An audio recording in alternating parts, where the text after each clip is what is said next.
திடீரென்று ஒரு ஆட்சி மாற்றம் ஏற்படுகிறது. ஆட்சி மாற்றம், அதிகாரம் கிடைக்கிறது. நான் அரசியல் பேசவில்லை.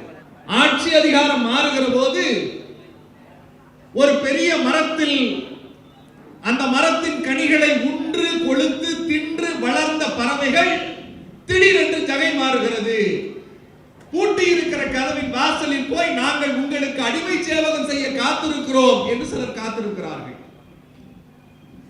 அண்ணா அறிவாலை, ஆட்சி இல்லை, அதிகாரம் இல்லை. ஆனால் கலைஞர் அரங்கத்தில் அழகாய் வரிசையாய் உட்கார வைத்து மாற்று இயக்கத்தினவர்கள் தலைவர் முன்னால் இயக்கத்தில் சேருகிறார்கள். இந்த இரண்டுக்கும் உள்ள வேறுபாடு என்னவென்றால், இந்த இயக்கம் எவ்வளவு பலமானது, வலிமையானது என்பதற்கு இங்கே உட்கார்ந்திருக்கிற, இந்த பக்கம் உட்கார்ந்திருக்கிற இந்த இயக்கத்தின் வேர்கள், இந்த பக்கம் உட்கார்ந்திருக்கிற இந்த இயக்கத்தின் வருங்கால கிளைகள். இதுதான் இந்த இயக்கம். கொள்கை மறவர்களால் உருவாக்கப்பட்ட எந்த இயக்கமும் நாற்காலியின் பின்னால் நக்கி பிழைக்கிற நாய்களாக பயணிக்க மாட்டார்கள். நாங்கள் இந்த இனத்தை, மானத்தை, பண்பாட்டை காக்கிற இயக்கம். இந்த 32 நாட்களில் 247 பாலியல் வன்புணர்வுகள் இந்த மாநிலத்தில் நடந்திருக்கிறது. இந்த மாநிலத்தில் நடந்திருக்கிறது. போக்குவரத்து பேருந்து எங்கே என்று கேட்டால், நீ சாப்பிட்ட, நான் சாப்பிடலன்னு சொல்ற ஒரு அமைச்சரை பெற்றிருக்கிறோம்.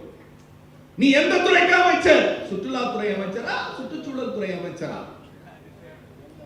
சார், மீன்வளத்துறை அமைச்சர் நீங்க. கச்சத்தீவு பிரச்சனை, அங்கிருந்து அந்தோனியார் கோயில் திருவிழாவுக்கு போன மக்கள் கேட்கிறாங்க. என்னப்ப நோ கமெண்ட்ஸ். இந்த மாற்றத்தை தானே நீங்க எல்லாம் எதிர்பார்த்தீங்க.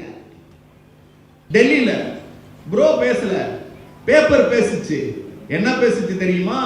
தமிழ்நாட்டில் 42% பெண்கள் வேலை பார்க்கிறார்கள். இந்தியாவிலேயே 1 ட்ரில்லியன் பொருளாதாரத்தை நோக்கி இந்த மாநிலம் போய்கொண்டிருக்கிறது. அதிகபட்சமாக 67% உற்பத்தி திறனோடு இந்த மாநிலம் இருக்கிறது. இந்த மாநிலத்தில் தனிநபர் வருமானத்தில் முதலிடத்தில் இருக்கிறது. இந்த மாநிலம் தான் தனிநபர் கட்டமைப்பு, தனிநபர் மேம்பாட்டில் முதலிடத்தில் இருக்கிறது. தொழில் முதலீட்டில் முதலிடத்தில் இருக்கிறது. தொழில் ஊக்குவிப்பில் முதலிடத்தில் இருக்கிறது. இதை பேசினது மிஸ்டர் புரோசியம். ஏப்பா, எல்லாத்துக்கும் 6 மாசம் டைம் கேட்ட, எங்க பிள்ளைக்கு உன் பேரை வைக்கணும்னு போய் டெல்லியில பேசிட்டு வந்திருக்கீங்க. நியாயமா?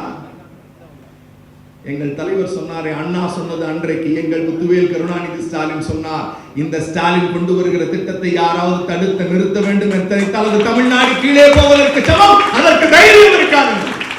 இன்னைக்கும் சொல்றேன், இந்த மாநிலத்தை ஆளுவது முத்துவேல் கருணாநிதி ஸ்டாலின் தான். சார், வெறும் 17 லட்சம் ஓட்டு தான் சார் வித்தியாசம். வெறும் 17 லட்சம் ஓட்டு தான். 234 தொகுதிகள்ல வெறும் 7000 ஓட்டு ஒரு தொகுதிக்கு. உங்களுக்கு பெரும்பான்மை இல்லை. மக்கள் உங்களை ஆதரிக்கவில்லை. மக்கள் எங்களையும் ஏமாத்தல. உங்களுக்கு இணையா எங்களுக்கு ஓட்டு போட்டிருக்கான். உங்களுக்கு இணையா எங்களுக்கு ஓட்டு போட்டிருக்கான். எங்கேயோ ஒரு இடத்துல நாங்க எதிரிகளை பிக்ஸ் பண்ண மறந்துட்டோம், அவ்வளவுதான். இது தோல்வி அல்ல.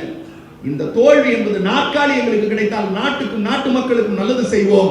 அப்படி கிடைக்காவிட்டால், நாட்டு மக்களுக்கு எவனேனும் நல்லது செய்யாவிட்டால் அவனை பிடித்து நடுரோட்டில் நிப்பாட்டி ஏன் செய்யவில்லை என்று கேட்கிற எங்கள் இயக்கம் இருக்கிறது. போராடுவோம், ஆட்சியை மீண்டும் தக்க வைப்போம்.